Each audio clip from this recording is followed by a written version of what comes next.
नमस्कार प्रिय दोस्तों, एक बार फिर से आप सभी का स्वागत है। प्रिय दोस्तों, प्राचीन काल समय की ये बात है। एक नगर में एक हलवाई रहता था। हलवाई की दुकान बड़ी जोरों शोरों से चलती थी। उसके एक छोटा सा नवजात पुत्र था। उसकी पत्नी खत्म हो चुकी थी। उसके घर पर हलवाई और उसका पुत्र रहा करते थे।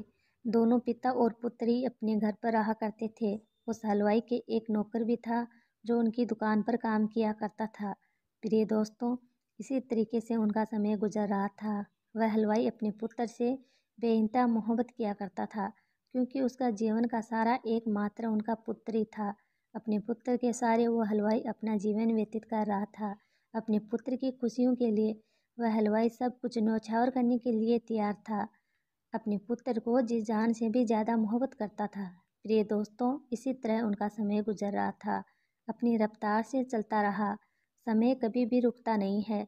अब धीरे धीरे कुछ समय निकल जाता है। धीरे धीरे उसका पुत्र थोड़ा बड़ा हो जाता है, थोड़ा समझदार हो जाता है।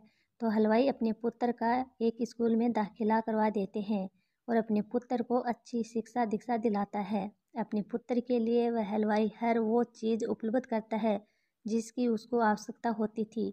अपने पुत्र के लिए नए नए कपड़े और नए नए खिलौनों का ढेर लगा देता है। अब एक दिन हलवाई का पुत्र स्कूल जाने की तैयारी कर रहा था। तभी एक पत्थर उसके पाँव में लगता है और उसको चोट आ जाती है। वह धरती पर गिर जाता है और उसमें से उसका खून बहने लगता है। जब हलवाई की नज़र अपने पुत्र के खून पर पड़ती है तो हलवाई बड़ा चिंतित हो जाता है। प्रिय दोस्तों, चोट ज़्यादा नहीं थी, मामूली चोट थी, लेकिन फिर भी वह हलवाई एकदम चिंतित हो जाता है। अपने पुत्र के खून को देखकर वह हलवाई एकदम पागल जैसा हो जाता है और सोचने लगता है, पता नहीं मेरे पुत्र को ऐसा क्या हो गया है, न जाने इसका कितना सारा खून बह गया है। यही सोचकर वह हलवाई बड़ा दुखी हो जाता है और अपने पुत्र को अपनी गोद में उठाकर सीधा हॉस्पिटल की तरफ दौड़ने लगता है और अपने पुत्र को ले जाकर हॉस्पिटल में एडमिट करवा देता है। रास्ते में हलवाई को उसका नौकर भी मिल जाता है, तो नौकर भी हलवाई के साथ साथ हॉस्पिटल पहुंच जाता है। हॉस्पिटल में एडमिट करवाने के बाद अब हलवाई डॉक्टर से कहता है कि डॉक्टर साहब, आप मेरे पुत्र को जल्दी देखिए। पता नहीं मेरे पुत्र को ऐसा क्या हो गया है, न जाने इसका कितना खून बह गया है, इसलिए आप मेरे पुत्र को जल्दी से जल्दी देखिए। हलवाई की बात सुनने के बाद डॉक्टर साहब आकर के उसके पुत्र को देखते हैं। उसके पुत्र को देखने के बाद डॉक्टर हलवाई से कहता है कि तुम चिंता ना करो, छोटी सी खरोच है, घबराने की कोई ज़रूरत नहीं है। लेकिन फिर भी वह हलवाई डॉक्टर से कहता है कि डॉक्टर साहब, आप तुरंत उसका उपचार कीजिए और जितनी महंगी से महंगी दवाई हो, जितनी बढ़िया से बढ़िया दवाई हो, वह दवाई आप इसको दीजिए। आप पैसों की चिंता ना करें।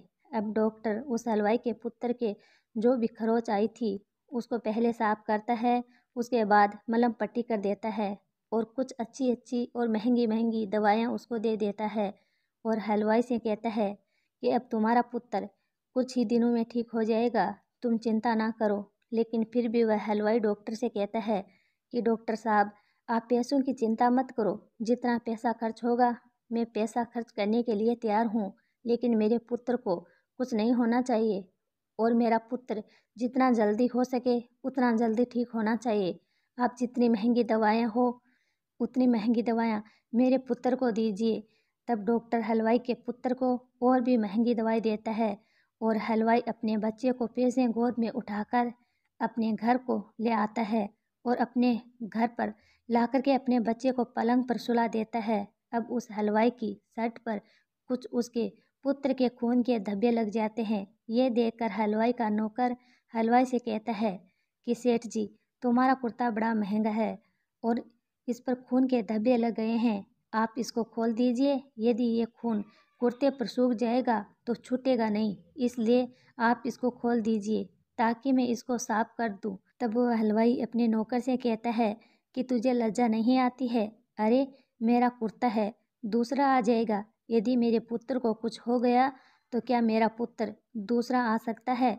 तुमको मेरे कुर्ते की पड़ी है, यहाँ मेरे बेटे के जान की पड़ी है, मेरे बेटे की जान निकली जा रही है। यह कहकर हलवाई अपने नौकर को धमका देता है। अब कुछ दिनों बाद हलवाई का लड़का बिल्कुल ठीक हो जाता है। अब फिर से वह स्कूल जाता है। धीरे धीरे हलवाई का लड़का बड़ा होता जाता है। उसकी शिक्षा दीक्षा होती है और जब जवान हो जाता है तब हलवाई अपने लड़के की बड़ी धूमधाम से एक सुशील कन्या के साथ विवाह करवा देता है और अपनी पुत्र वधू को घर पर रखने लगता है। धीरे धीरे हलवाई भी बुजुर्ग हो जाता है और एक छोटी सी हलवाई की दुकान से बड़े होटल के मालिक बन जाते हैं, क्योंकि छोटी सी दुकान भी बड़े जोरों शोरों से चला करती थी। जब उस हलवाई के घर में उसकी पुत्र वधू आती है तो वो थोड़ी चिड़चिड़े स्वभाव की थी। अपने ससुर को कुछ नहीं समझती थी। अपने ससुर को हर वक्त डांटा करती थी, क्योंकि बुजुर्ग आदमी कहीं भी थूक देता है और जब बुजुर्ग आदमी घर में होता है तो घर में थोड़ी बहुत गंदगी हो जाती है। जैसे छोटे बच्चों से घर में गंदगी होती है, इसी तरीके से बुजुर्ग आदमियों से भी गंदगी हो जाती है। जब उसकी पुत्र वधू उसे डांटा करती थी तो वह हलवाई अपने पुत्र से कहा करता था कि पुत्र, तुम्हारी बहू मुझे इस तरीके से डांटती है, उसे थोड़ा समझाओ। लेकिन उसका पुत्र अपनी पत्नी से कुछ भी नहीं कहता। अब धीरे धीरे हलवाई की उम्र भी ज़्यादा हो जाती है और उसकी धीरे धीरे तबीयत खराब होने लगती है। अब वह बीमार होने लगता है। अपने घर पर ही पड़ा रहता था। एक दिन वह हलवाई किसी कारणवश अपनी चारपाई से खड़ा होता है और चलने की कोशिश करता है। तभी वह नीचे गिर जाता है और उसके सर में चोट आ जाती है और सर से काफ़ी सारा खून बहने लगता है। हलवाई की पुत्रवधू अपने ससुर को नहीं उठाती है और अपने पति को फ़ोन कर देती है और कहती है कि तुम्हारा पिता चारपाई से खड़े होते वक्त गिर गया है और उसके सर से खून बह रहा है। तब उस हलवाई का लड़का अपनी पत्नी से कहता है कि खून बह रहा है तो बहने दो, किसी डॉक्टर को बुलाकर थोड़ा बहुत इलाज करवा दो, गोली टेबलेट दे दो। इतना कहकर उस हलवाई का लड़का फ़ोन काट देता है। फिर दोस्तों, वह नौकर आज भी उसी के काम कर रहा था। वह नौकर भी उस फ़ोन को सुन लेता है। अब वह नौकर सीधा अपने मालिक के पास आता है, यानी हलवाई के पास आता है और हलवाई को उठाकर हॉस्पिटल ले जाता है और हॉस्पिटल में ले जाकर अपने मालिक का इलाज करवाता है।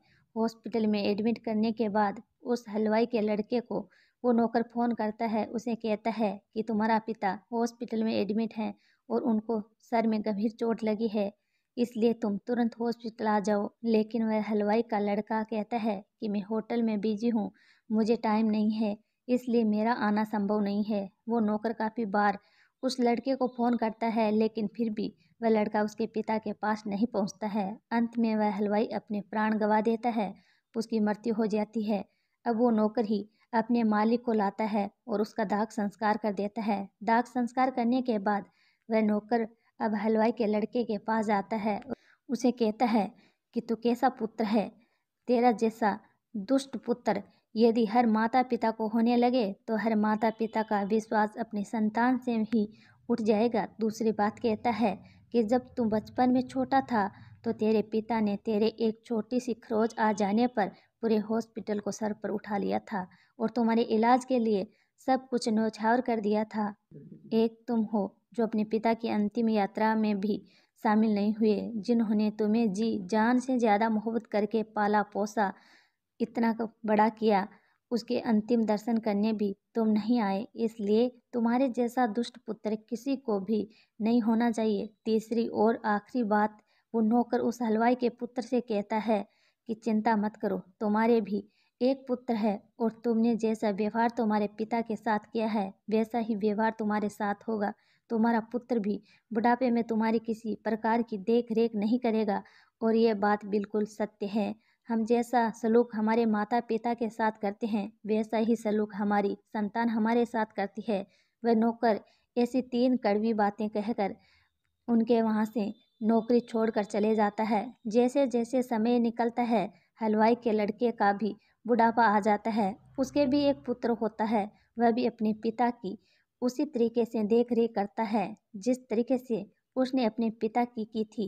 उसको अपनी गलती का एहसास होता है और अपने गुनाहों का पश्चाताप करता है। ऊपर वाले से दुआ करता है कि हे प्रभु, हे परमात्मा, मैंने मेरे पिता के साथ बहुत ही गलत किया है, इसलिए हो सके तो मेरे गुनाहों को माफ़ कर दे। वर्षों तक इसी तरह कहते हुए अपने प्राण गंवा देता है। इसलिए कहते हैं कि कभी भी अपने माता पिता को दुख मत दिया करो। यदि आप अपने माता पिता को दुख देते हैं तो आपकी होने वाली संतान आपको कभी सुख नहीं देगी। आपको भी वही पीड़ा से गुजरना पड़ेगा जो पीड़ा आपने अपने माता पिता को दी। कहते हैं कि माता पिता के चरणों में जन्नत होती है। तो प्रिय दोस्तों, आप भी जन्नत को पाना चाहते हैं तो अपने माता पिता की जितनी हो सके दिल से सेवा करें। प्रिय दोस्तों, यह था हमारा आज का प्यारा सा वीडियो। प्यारी सी कहानी कैसी लगी? अच्छी लगे तो प्रिय दोस्तों एक प्यारा सा कमेंट ज़रूर करें। राधे राधे दोस्तों।